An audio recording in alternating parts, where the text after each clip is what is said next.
Oitavo episódio do podcast Papo Solto, estamos de volta, você que nos acompanha pelo YouTube, muito obrigado, deixa o sininho aí pronto e preparado, e você que está no Spotify, por favor, nos siga, vale muito aí a sua representatividade junto com a gente, obrigado. Eu continuo aqui com a Lídia e com a Jamila para a gente continuar falando sobre qualificação profissional para celebrantes, falando mais especificamente do trabalho bonito que elas têm, que é o método Celebrar com Afeto. Aliás, eu tenho ouvido falar muito bem do trabalho que vocês estão executando, de verdade. Feliz. Pessoas que às vezes me procuram para também fazer uma mentoria individual. Eu também tomei um posicionamento de não mais oferecer cursos e trabalhar mais com mentoria pessoal, individual, Perfeito. porque dá para abrilhantar, adiamantar ainda mais, né, a pessoa que deseja. E a gente troca experiências, como a Jamila já disse na edição passada do nosso podcast. A gente aprende, não só ajuda a encontrar o caminho no mercado de eventos, mas a gente também aprende muito. Então, para mim, tem sido uma troca incrível e eu só tenho que agradecer a vocês duas por essa troca aqui. Obrigada. A gente que agradece. Bom, a gente terminou falando no outro episódio sobre precificação, sobre essa briga, sobre essa discussão, e a gente chegou a uma conclusão única aqui, que é posicionamento. Cada um se posiciona neste formato e tá tudo bem se vende por X, se vende por 2X, por 3X. A gente conseguiu entender esse processo, que é um posicionamento mesmo. E entendemos também que a gente pode galgar, melhorar este processo dentro do mercado de eventos para você trabalhar menos ou trabalhar mais. Fica como você se posiciona. Então eu queria trazer agora a sequência desse posicionamento, que é exatamente a questão da agenda, a agenda cheia, a agenda vazia, que a gente até deu um pitaquinho sobre isso no último episódio, mas acho que vale falar muito a respeito, porque a gente recebe colegas, Anderson, eu queria ter agenda cheia, como é que eu faço para isso acontecer? Porque eu vejo você, eu vejo a Jamila, eu vejo a Lídia postando, e eu não tenho isso. Como é que a gente faz isso? Como é que a gente resolve essa questão de agenda? Agenda Difícil, é uma questão de tempo, né, gente? Não tem jeito. Agenda é uma questão de tempo de mercado também, né? A gente sabe que a gente acaba tendo uma agenda, obviamente, tem a ver com o tempo de mercado, com a qualificação que você tem e como que você está se posicionando nesse. É todo esse conjunto que a gente acabou de falar. Não tem mágica. E nós somos exemplos disso, né? Quando eu comecei, quando você começou, você tinha X e a coisa foi. Isso, entendeu? Então, assim, eu lembro que quando eu comecei profissionalmente, no primeiro ano, eu fechei 30 casamentos. Eu falei, gente, 30, eu fechei o ano de abril até dezembro, fiz 30 casamentos. Era um número para mim gigante. Excepcional, um número excepcional. Gigante, no primeiro ano de trabalho, né? E agora, assim, este ano, eu já fiz mais casamentos do que eu fiz no ano que eu tinha feito maior número de casamentos, por conta, obviamente, dos adiamentos. A gente está com um ano absolutamente atípico. Mas é exatamente isso. A agenda, para mim, para Lídia, não é importante que ela esteja cheia, é importante que ela esteja qualificada, tá? Então, hoje, para mim, eu estou achando minha agenda over. Sinceramente, para mim. Eu que faço tudo sozinha. Então, eu sou a dona da minha casa, dos meus gatos, da minha vida, das minhas roupas, do meu cabelo. Eu tenho que resolver minha vida, né? Eu tenho 2 netas, enfim, eu tenho uma vida que eu toco. E aí eu acho que para mim hoje, a minha agenda, ela está muito cheia para mim. Eu gostaria de estar com a agenda mais tranquila e, obviamente, por isso mesmo eu subi o meu valor recentemente e continuo fechando casamentos. Porque eu acho que para mim está sendo importante isso, sabe? Assim, não ter uma agenda que eu tenha 100 casamentos, como eu já tenho aqui, e ainda tenho algumas vagas para esse ano, né? Não tem mais finais de semana, mas ainda tem alguns buraquinhos, né? Um domingo à tarde, uma sexta-feira à noite e tal. Então, para mim, está sendo assim. Isso é o meu posicionamento, tá? E eu sei que esse posicionamento não é de muita gente, e como a gente falou com relação a valor, eu respeito, acho que é assim. Tem celebrante que diz que faz 8 casamentos por final de semana. Eu não quero fazer 8 casamentos. A gente estava conversando agora há pouco, antes do podcast, de fazer 3 casamentos no mesmo dia. Eu nunca mais quero fazer. Eu nunca mais quero fazer 3 casamentos no dia. Excepcional por conta de pandemia, né? Então, o meu não foi de pandemia, o meu foi antes de pandemia, então na pandemia eu já não queria fazer. Né? Agora, eu não quero mesmo. E quando eu tenho 2 casamentos, eu vou ter sábado, 2 casamentos seguidos. Então, assim, já é, sabe assim... Muito puxado. Puxado. Porque não é simplesmente você ir e fazer uma cerimônia. Não é a meia hora, né? Não é a meia hora, é uma doação que você tem, é um envolvimento, é uma conexão. Energia que se leva, energia que se pega de lá, que se traz. É muita energia. Chega no final do dia, eu tô esgotada. Eu, particularmente, tô esgotada. Enquanto algumas querem diminuir a agenda, outras pessoas querem aumentar a agenda. O mercado oferece essa oportunidade, não oferece? Claro. Com certeza. Eu até, assim, eu complementaria um pouco do que a Lídia falou. Eu acho que tem essa coisa de você encontrar o seu lugar, encontrar a sua voz, você entender os seus tempos também, porque eu conheço pessoas que gastam, por exemplo, 50 horas na preparação de uma cerimônia. Essa não é uma pessoa que dá conta de fazer 3 casamentos no final de semana. Você não tem horas úteis num mês para atender tudo isso. Então, você precisa entender o seu processo, né? Essa é até uma pergunta que a gente coloca, assim, você sabe quanto tempo leva para você preparar uma cerimônia, desde quando o casal te mandou um oi, até a hora que você falou, vocês podem se beijar, eu declaro vocês marido e mulher, quanto tempo leva para você fazer isso, né? E aí, você pensando em quanto você cobra, na hora que você divide, quanto você está ganhando por hora para fazer tudo isso que você faz, né? Eu acho que tem todos esses fatores para considerar. Mas eu entendo que a agenda cheia, ela advém, com certeza, do tempo, né? De mercado, de experiência. Sim, mas o tempo de mercado sozinho, ele não é suficiente. Não. Assim, o tempo de mercado, ele precisa se traduzir em profissionalismo, né? Nas suas entregas, né? Em bons relacionamentos, porque hoje, assim, o fluxo que eu tenho, por exemplo, de indicação que vem de assessoria, de fotografia, porque essas pessoas têm satisfação de trabalhar junto, né? Que a gente sabe que a gente vai trabalhar em equipes, você também deve saber, né, sentir isso ali. Então, né, não é só pela indicação que a gente nutre essa relação com essas pessoas, porque a gente sabe que a gente está ali numa missão conjunta, que é proporcionar um dia especial para aquele casal, e a gente vai trabalhar juntos para chegar nesse resultado bonito e significativo para aquelas pessoas. E é tão bonito isso, né, dentro do mercado de eventos, quando a gente consegue encontrar essas conexões, né, com os fornecedores, com os colegas que trabalham em outras atividades. Sim, então, assim, é preciso ter um pouco de paciência na questão do tempo, mas enquanto esse tempo vai passando, você precisa ter todo esse cuidado, né, assim, nutrir as suas relações, cuidar da sua imagem, da sua comunicação, né, eu digo hoje minhas redes sociais, Instagram, essas coisas, site, são as minhas grandes vitrines, né, as pessoas já chegam por lá. Que são os posicionamentos pessoais que muita gente coloca, às vezes, nas suas redes, e isso também pode travar um pouquinho, né, o trabalho profissional.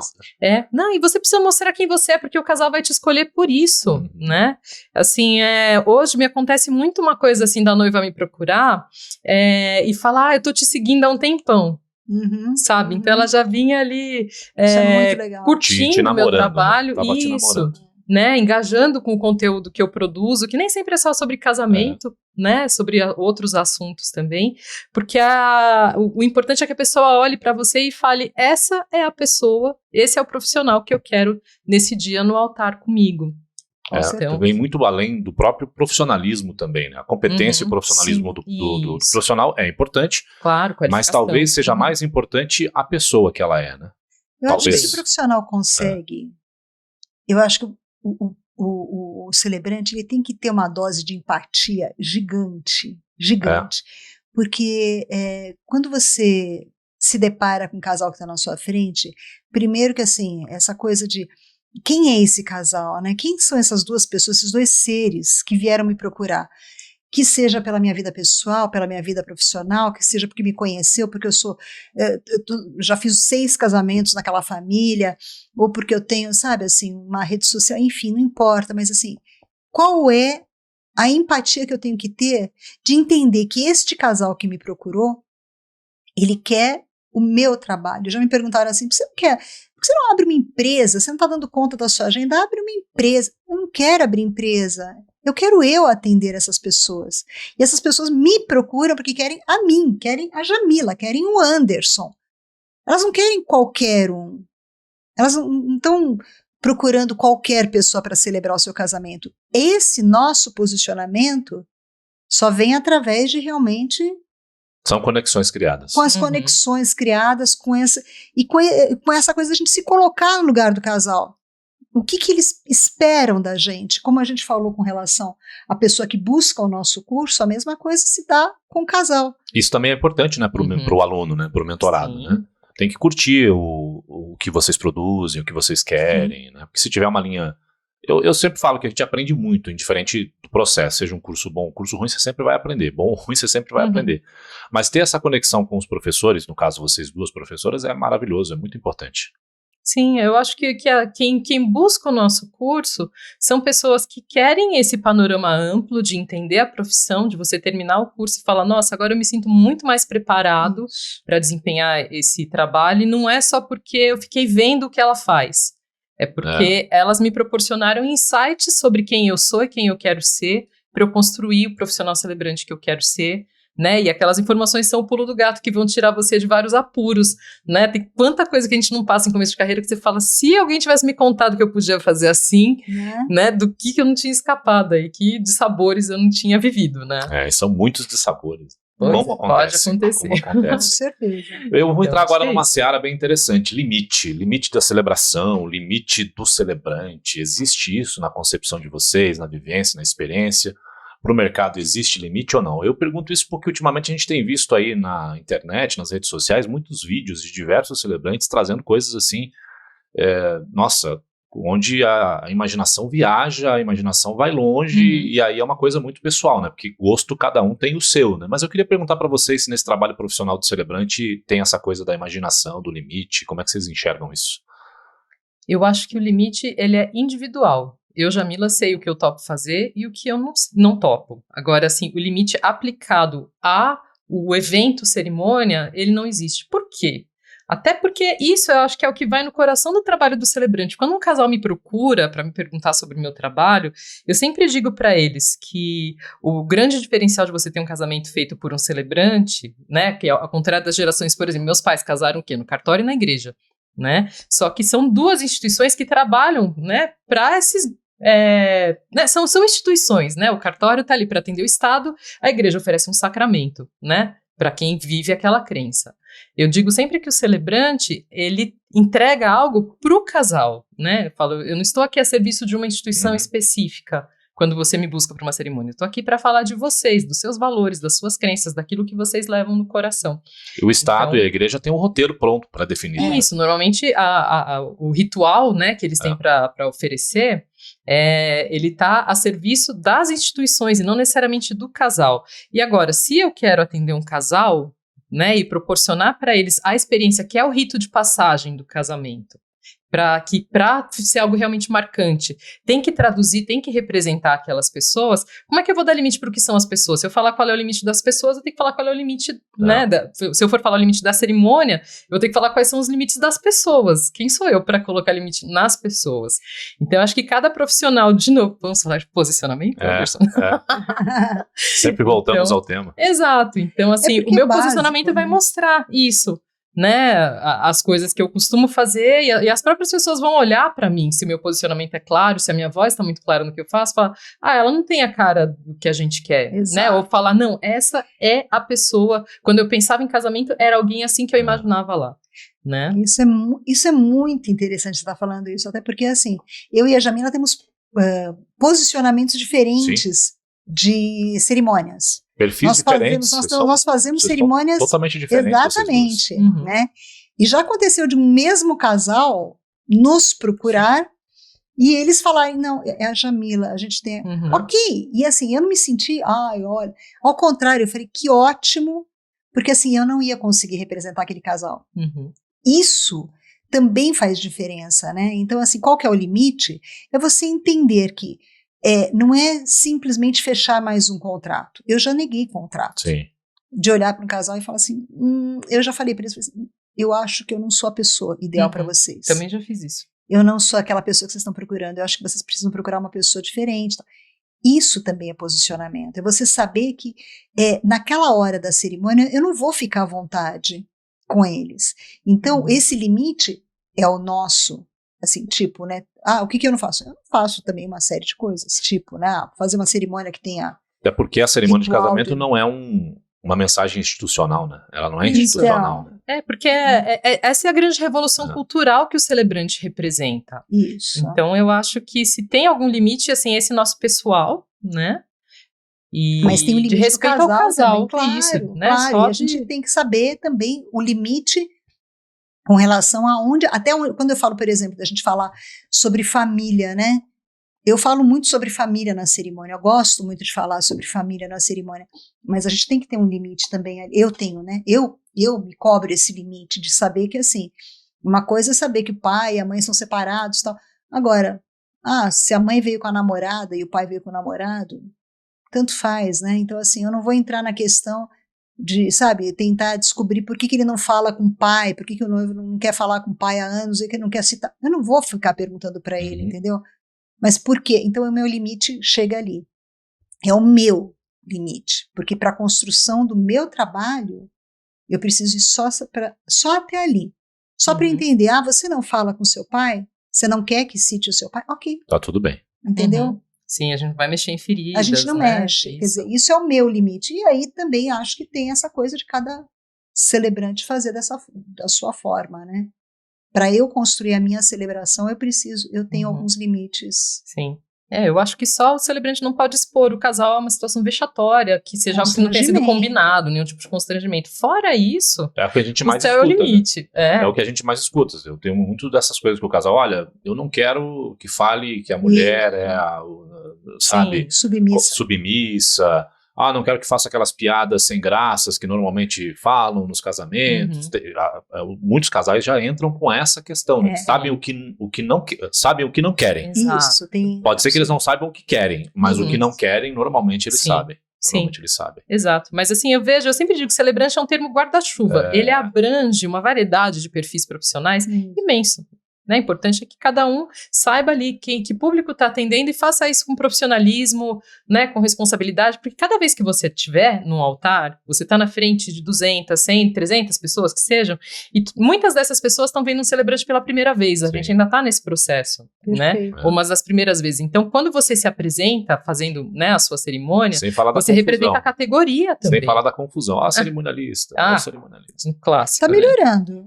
Eu também está melhorando. Esses dias a cerimonialista me apresentou como cerimonialista. Eu falei, temos um problema. A cerimonialista, no caso, é você. Isso acontece, ainda acontece.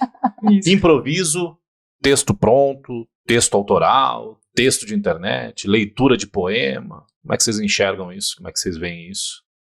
Característica de cada um, né? Mas, assim... você está falando isso com relação ao... a celebração mesmo, né? Porque o que é um celebrante? Ele vai lá para ler um texto de internet, ele vai lá para... Né? Nesse ponto. Eu acho que aí é que está também as nossas diferenciações, né? Como a gente falou, né? Por exemplo, eu e a Jamila, a gente tem trabalhos diferentes nesse sentido, o que não... nós temos uma linha, uma base importante igual. Nós duas somos muito autorais, né? Nós trabalhamos com essa base, entregamos de formas diferentes, mas para mim o trabalho autoral é absolutamente imprescindível no meu caso, né? Assim, eu não conseguiria... Você precisa escrever. Eu preciso escrever, eu preciso reeditar aquela história, reescrever a história do casal. E não é do jeito que o casal te manda. Não, é uma reedição. Eles me mandam as histórias e eu vou trabalhar em cima daquilo. No termo do jornalismo, eu cozinho a história. Eu cozinho, então, deve ser isso. E essa é a parte gostosa do trabalho, né? Você ver o olhar de um, ver o olhar de outro e reescrever tudo aquilo. Poesia, eu uso eventualmente em uma celebração ou outra, eu acho que quando cabe, porque também tem a ver com casal, às vezes um trecho de música, um trecho de poesia.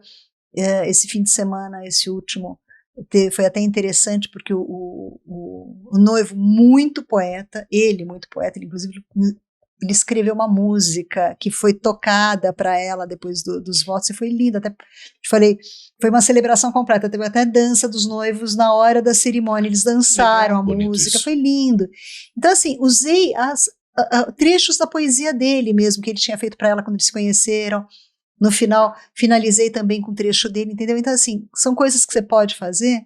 Você tem licença poética para fazer? Claro que você tem. É importante você a sua cerimônia não ser só um trecho de Mário Quintana de ponta a ponta, né? Um texto de Mário Quintana de ponta a ponta e falar, olha, acabou a cerimônia. Estão casados, né? Sintam-se... né? Assim, ok, pode ter inclusive público para isso, ok. Não é o meu. Sim. Tá? Eu acho que é justamente isso, assim, eu sinto muito que as pessoas que vêm procurar um celebrante que coloca essa cara da autoralidade naquilo que faz, estão buscando justamente essa experiência, assim, a gente quer uma cerimônia sobre nós. Assim como eu sei que existem outros casais que só querem alguém para ir lá fazer um protocolo, Sim. porque o que eles querem mesmo é a festa. E tudo bem, as pessoas são muito diferentes, né? Então, para essa pessoa, às vezes, essa assim, ela vai assim, o mais barato tá valendo, porque não é a minha prioridade na minha lista, né? Mas a gente vê um movimento cada vez maior das pessoas que Mas não é o buscam... nosso trabalho também. Não, exatamente. Porque a gente eu acho que tem um movimento crescente das pessoas buscarem algo que realmente as represente, né? Que elas se sintam representadas no momento da cerimônia. Que faça sentido aquilo, né? Isso, que não seja só um protocolo ali, né? Então, acho que cabe a gente dosar tudo isso. Eu não tenho um texto narrativo, por exemplo, meu texto não é baseado na história do casal. Eu até pincelho alguns momentos. Que é a contação de história, né? Não faço. Eu também não faço. Até, inclusive, tem muitos casais que já chegam me procurando e dizendo que não querem isso, muitas vezes me escolhem por isso, né? E nenhum demérito nisso. Eu conheço alguns celebrantes que são contadores de história de formação e fazem isso lindamente, né? Eu não venho dessa formação, então eu não me arriscaria a me aventurar por esse lado, né? Como eu trago muito forte essa coisa antropológica do trabalho mesmo, de proporcionar um rito de passagem significativo para as pessoas, eu gosto muito de criar um texto focado nessa questão da transformação que é o casar, de como um transformou o outro no caminho, de como as conexões com as pessoas que estão ali os transformaram também, e quem, né, olhar para eu sempre falo dos 3 tempos da vida, né, na minha cerimônia. A gente tem que olhar para o lugar de onde a gente vem, celebrar o momento em que a gente está e olhar para aquilo que está no horizonte. E a gente está junto, Adoro isso. Então, a cerimônia, toda cerimônia, ela tem esse percurso, né, para fazer. Então, as minhas cerimônias, elas vão muito nesse sentido. Muito bem. Vamos passar para o lado empresário. O celebrante é empresário, né? Sim. E empresário tem responsabilidades com o fisco, tem responsabilidade com contas a pagar, tem responsabilidade com a logística, com o que veste, como vai, transporte, entre outras atribuições. Como é que eu faço essa mistura do celebrante com o empresário? Eu acho que a nossa classe precisa disso, ainda não entendeu muito isso. Não sei, talvez esteja aqui exagerando um pouco, mas queria ouvi-las, já que estamos falando do celebrar com afeto. Inclusive nós temos um módulo de planejamento, né? Isso. Nós temos um módulo que fala só de planejamento, que é super importante. Eu acho que, assim, a gente precisa aprender. Eu confesso que eu mesmo já tive, né, assim, essa questão, porque eu não faço outra coisa, né? Eu só trabalho com cerimônias de casamento, bodas, renovações, batizados, enfim. Mas eu não tenho uma outra profissão. Isso não é o meu segundo... não é a renda extra, né? Não é o meu extra. Esse é o meu.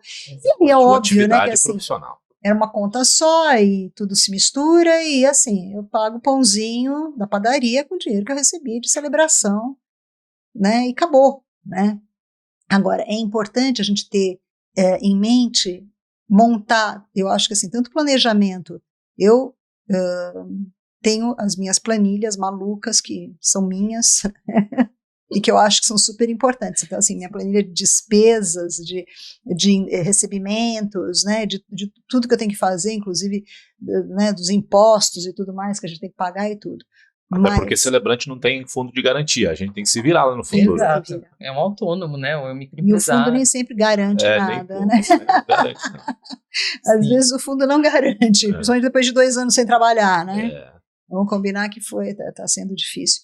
Mas acho que precisa, sim, de planejamento. E se você tem isso como uma renda extra, mais um motivo para você não misturar as coisas, né? Porque eu acho que, assim, isso faz com que o profissional... Eu vi a Jamila fazendo essa transição recente e eu achei super importante. Então, assim, é super importante que a gente tenha realmente planejado. O que você pode... Eu, por exemplo, mudei totalmente a minha maneira de recebimento, né? Dos casais, como eu tinha antes, pagam, né? me pagam, como eu tinha antes, quando eu ainda estava casada. Porque assim, eu ia recebendo mês a mês e tal, ficava até um pouco perdida naquilo tudo. Entrou dinheiro aqui, mas quem é esse dinheiro? Sabe, agora não, eu tenho isso planilhado de forma super rigorosa, eu sei exatamente quem está me pagando, por que está entrando aquele dinheiro, quem é, e se não, eu estou cobrando diariamente, sabe, assim, fazendo as cobranças diárias. E como vai usar esse e dinheiro. como que, entendeu? Então, assim, tá tudo absolutamente planilhado, tá? Então, não sei. Sim, não, eu concordo com você, acho que assim, sabe, nós duas somos CNPJs, né, trabalhamos. Você acha importante um celebrante ter um CNPJ hoje? Eu acho que na medida em que ele quer atuar como um profissional, sim. Né? Acho que Se ele quer fazer disso uma profissão, né? Se ele quer sair desse lugar se alguém me chama, eu vou, né? Se não, quero fazer cada vez mais isso, quero fazer de uma maneira estruturada, responsável e profissional. Acho legal, até porque hoje você tem várias possibilidades, por exemplo, virar microempreendedor individual é uma coisa tão fácil, tão desburocratizada, né, e que facilita tanta coisa e dá mais estofo para o que você faz. Sim. Quando você envia um contrato para um casal, tem que ter contrato, né? Não preciso nem falar. E o que está lá no contrato é o seu nome, o seu CNPJ, a pessoa se sente muito mais segura, que ela não está contratando, né, só uma pessoa não física. É só o Pix, né? Tô te mandando o Pix, faz aí a transferência. Isso, né? Isso dá muito mais do que isso. Dá mais lastro para o que a gente faz. Né? E acho que tem toda essa coisa, mesmo que você vá fazer de uma maneira mais ocasional, que você, né, mantenha um outro emprego nos outros dias, você tem que tomar muito cuidado para não pagar para trabalhar, sabe? Porque você acaba, de repente, gastando com figurino, né? Mesmo assim, isso não é exclusividade das mulheres. Um terno bom é caro, sim. Né? Sim. Você sabe, Sim. Né? Sim. Ainda que a gente tenha essas coisas, né? E cabelo e tralalá, que seja, né? Mas, assim, cuidar da imagem. Se você vai contratar uma empresa para fazer o marketing para você, alguma coisa, tudo isso é investimento. Claro. Você vai se deslocar, você tem a gasolina do dia, você tem os gastos do seu carro. Se no final do mês, o que você gasta para atuar, né, come um pedaço muito significativo do que você ganhou, não tá legal. Algo de errado não está certo. Então, você precisa ter essa visão, exatamente. Gostei disso. Algo de errado não está certo. Então, como empresa, né, se você é uma empresa, mesmo que você seja uma empresa de uma pessoa só, você tem que ter saúde financeira, Sim. Você tem que ter reserva, porque às vezes acontece, por exemplo, de um casal, né, fechar com você, te paga à vista aqui. E aí, daqui a 2 meses, eles cancelam. E aí, você gastou todo aquele dinheiro, você não tem nada guardado, e você vai virar para eles e falar, então, não consigo te devolver, porque... A gente sabe que é bom gastei, cair 2,5, 2.000 na conta da gente. Nossa. É muito bom. Mas o que você faz com ele, né? Então, ainda que você negocie, parcele, né? Na época da pandemia, teve até, né, enquanto estava vigendo a questão toda, tinha uma lei que permitia você parcelar as devoluções e tudo mais, e ainda muita coisa se negocia, né? Eu sei que o mercado, né, os casais acabam negociando uma devolução, uma coisa assim, mas se você não tem estofo nenhum, né, se você não tem nenhuma reserva, né, como é que você fica? Então eu falo, o celebrante, ele não vai à bancarrota como um buffet que quebra, você não tem um custo material físico de manutenção, mas você precisa ter saúde financeira, né, porque você pode ter imprevistos, sim, né, Sim, assim, o cancelamento que eu tô falando é um caso aleatório aqui, mas pode acontecer várias outras coisas, né? Você pode ficar doente também. Gente, não, Isso. tem um mês que Tivemos você, de um caso. repente... Tivemos o caso do celebrante no interior que acabou falecendo. Sim, sim. E fora o fato de que, assim, tem um mês que você não fechou tantos casamentos, porque é um mês que, de repente, sei lá... É mais fraco, né? Eu tenho, na minha super mega planilha, eu tenho um histórico desde a primeira solicitação de orçamento que eu fiz lá atrás. E o mais engraçado é que daí eu fecho o ano e eu olho para os meses e eu falo assim, engraçado, né? No começo eu falava assim, acho que em abril é o mês que mais se fecha casamento. Não. Aí chegava lá e dizia, não, é janeiro que é o mês que mais se fecha. Não, é setembro. Não, é julho. Agora, assim, não existe. Não então, tem mais. Não tem como você mensurar isso. Então, se você não tem essa reserva, de repente... E que eu confesso que também durante essa pandemia foi muito difícil. Quem conseguiu manter alguma reserva legal, mas senão a gente teve que fazer outras jogadas, né, para se manter. Gente, você chega num mês como esse, que você fala assim, puxa, estou acostumada a fechar, sei lá, 10 contratos por mês, esse mês fechei só 5, e agora? Para onde eu corro, né? Para onde eu corro? Então, até isso tem que estar embutido no seu cálculo de preço, né? Assim, tem que incluir todas essas despesas que você tem e também essa eventual cobertura, esse colchão, né? Para você lidar com o imprevisto, como qualquer empresa tem que ter esse fluxo de caixa. Bom, a gente está se encaminhando já para o nosso encerramento desse papo super gostoso. São 2 episódios, o episódio número 7 e o episódio número 8. Eu queria fechar com 2 perguntas. O primeiro, acho que é o e-book, o Celebrar com Afeto, que vocês já estão aí no processo, já lançaram. Me conta um pouco sobre isso, o que ele contém, o que ele vai abraçar aí para o mercado. A gente tem alguns e-books, na verdade, Anderson. A gente tem e-books sobre assuntos específicos, assim. Tem e-book sobre como entrevistar os casais, tem e-book com inspirações. Então, eu achei que era um e-book com todas as informações. Não, porque aí, assim, é por isso a importância do curso, para a gente poder ter a troca com os alunos, né? Tem lição de casa no nosso curso. Que bonitinho. São reflexões, né? Eu não é nada prometo que eu vou fazer, tá? Eu vou fazer o curso de vocês. Não precisa mandar para eu corrigir, tá? São só reflexões para você achar o seu caminho. Não quero que você corrija, por favor. Nossa, já pensou? Vou dar uma estrelinha lá para você, Anderson. Por favor. Muito eu tenho capricho. saudade dessa época da escola. Então, a gente tem um blog com informações, né, que é lá no www.celebrarcomafeto.com.br, e dentro do blog tem uma página de downloads com materiais gratuitos que a gente optou por partilhar com as pessoas, porque é um material que a gente abre para que outras pessoas se sintam mais prontas, mais seguras. Tem um checklist para quem vai celebrar o casamento de um amigo, né? A gente não pode perder de vista essa pessoa que está começando também, Anderson, sabe? Eu acho que a partir do momento que você quer bater no peito e falar sou celebrante, você tem que fazer a sua lição de casa. Sim. Mas todo mundo começa de algum lugar, e a gente não consegue jogar essa carga toda na pessoa que está começando do zero. Então, se você já dá ali um material que ajuda ela a começar a ter um vislumbre do que pode ser essa tarefa, né, e que permite que, mesmo que seja a primeira cerimônia dela, ela já faça uma entrega mais profissional, mais segura, a gente está fazendo bem para a profissão como um todo, né? Então, porque se a pessoa vai numa experiência que é uma cerimônia, que é uma experiência ruim, ela vai voltar falando assim, eu fui num casamento com um celebrante que é uma droga. Ela não vai falar assim, foi o celebrante X. Ela vai ficar com a impressão de que cerimônias conduzidas por celebrantes, né, em geral, não são experiências legais. E ela pode sair propagando isso. A gente ainda está em construção, né, do lugar do celebrante na sociedade. Sabe? A gente está muito longe de estar estabelecido, de ser algo realmente conhecido, né? Ainda tem muita gente que dá aquela viradinha de cabeça quando você fala o que você faz, né? Mas o que é isso? Você organiza casamento? Né? A gente ainda está nesse lugar de explicar o que a gente faz. Tem festa todo fim de semana, hein? Puxa vida. Que vida boa, né? Ganha tudo isso falar meia hora. Né? Falar meia hora e ainda ficar na festa. Ouvidão, né? Então, aqui e ali, às vezes, ainda acontece isso. Então, a gente tem uma série de e-books, na verdade, né, com download gratuito, e que tem esse objetivo de partilha mesmo com o mercado, né, porque a gente podendo contribuir para que as pessoas tenham experiências melhores como celebrantes, proporcionem experiências melhores para os casais delas, para o público que vai acompanhar, a gente vai estar super feliz, com né? certeza. E se eu quiser fazer esse curso, como é que eu faço, Lídia? Só entrar no nosso site. Isso, no Instagram tem Instagram, Celebrar com Afeto, celebrar _ afeto, ou no celebrarcomafeto.com.br. E você vai ter todas as informações e a gente vai acompanhar tudo, e o curso é pelo Hotmart. Então, assim, você vai super no seu ritmo, né? Vai no seu, assim, só não faz quem não quer, tá? Porque o valor tá super legal. A gente tá com, né? Ainda tá com preço antigo.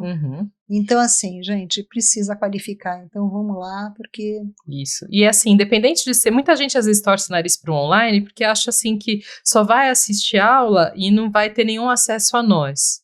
Isso não é verdade, porque a gente tem um grupo de Facebook, onde a gente está disponível, né? E você tem contato com os outros alunos também. E, independente disso, a gente se disponibiliza também para conversar. A gente tem, né? Tem alunos que conversam com a gente via WhatsApp, né? E elas estão sempre, de vez em quando, fazendo uma live lá. Sempre eu vejo as lives dela. De vez em quando elas estão lá ao vivo. Conseguindo ultimamente por conta das agendas. A gente teve que dar uma paradinha aí nesses últimos meses, mas assim que a gente conseguir, eu também adoro. Mas vocês estão ótimas. A Jamila acabou de voltar da França, gente. Para com isso. Né? É isso. Foi incrível, foi uma experiência muito especial fazer um Só tenho que te agradecer. Obrigado, minha flor. Obrigado, minha rainha. Querido. Uma honra ter vocês assim como amigas. Bom. Muito obrigada. Muito obrigado pelo papo. Foi uma papo. Oportunidade fantástica. Muito obrigada, e a gente espera vocês, então, nos nossos próximos encontros. Isso aí. Muito obrigado. Obrigado mais uma vez. Você que está com a gente aí, não deixa de clicar no sininho para as notificações dos próximos episódios. Siga a gente aí no Spotify. Valeu, até a próxima oportunidade, gente.